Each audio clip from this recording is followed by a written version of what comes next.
हजुरहरूले कहिले सोच्नु भएको छ हाम्रो बाबाहरूको पालाको 100 रुपियाँ र आजको 100 रुपियाँमा कति अन्तर छ? हाम्रो बाबाहरूको पालामा चाहिँ 100 रुपियाँले लगभग एउटा परिवारलाई खाना पनि पुग्थ्यो भने चाहिँ आजको 100 रुपियाँले सायदै एउटा कफी एउटा चिया खाँदाखेरि चाहिँ त्यो 100 रुपियाँ भइएको हुन्छ।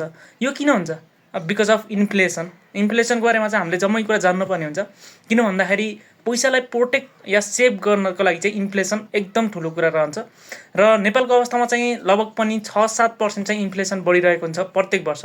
मतलब यसको मतलब के हुन्छ भन्दाखेरि चाहिँ आज हजुरले जुन कपी, एउटा कपीको इक्जाम्पल लिएर कुरा गरौँ भने एउटा कपी हजुरले आज 100 रुपियाँमा किन्नुहुन्छ भने 1 वर्षपछि त्यही कपीको मूल्य 107 रुपियाँ पर्न जान्छ। यसको मतलब के हुन्छ भन्दाखेरि चाहिँ हजुरले आज 100 रुपियाँ कुनै ब्याङ्क या कुनै होइन एफडीमा राख्नुहुन्छ भने चाहिँ त्यसले एटलिस्ट पनि 107 रुपियाँ वर्षको लास्टमा चाहिँ कमाओस् भन्ने हुन्छ। नत्र भने चाहिँ हजुरले त्यही कपी किन्न चाहिँ त्यही 100 रुपियाँले पुग्दैन।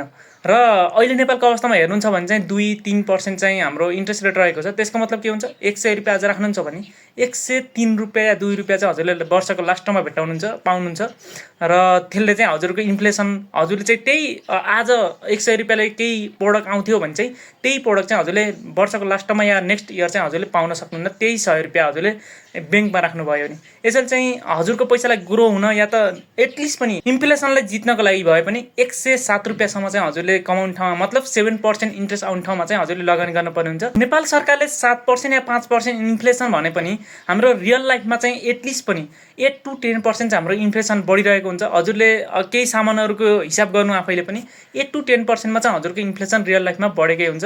र यसैले चाहिँ एटलिस्ट पनि 8-10% लाई चाहिँ बेट गर्नको लागि चाहिँ या त गोल्ड या त बजारमा या त नभए बिजनेसमा नभए चाहिँ कसैलाई लेन्ड गरेर चाहिँ 8-10% भन्दा माथि चाहिँ हजुरले कमाउनु भयो भने हजुरको पैसा तब मात्र प्रोटेक्ट या त ग्रो हुन थाल्दछ।